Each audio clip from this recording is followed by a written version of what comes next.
do takého amoku, že chce možno sebe ublížiť alebo mne, že ma... Ja viem, že to nie je že niečo, čo by mi chcela vyslovene podľa mňa spraviť, ale ona tú situáciu tu emočne sama v sebe nezvládne.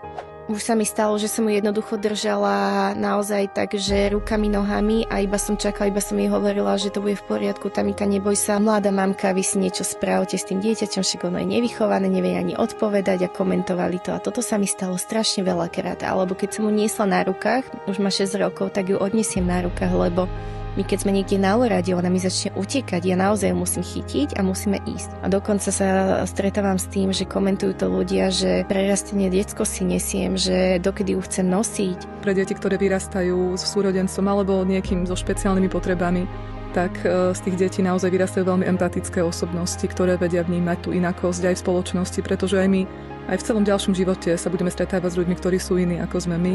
A je dôležité to pochopiť a neodsudzovať ich, neotlačiť ich niekde na okraj, ale mať pre nich to porozumenie.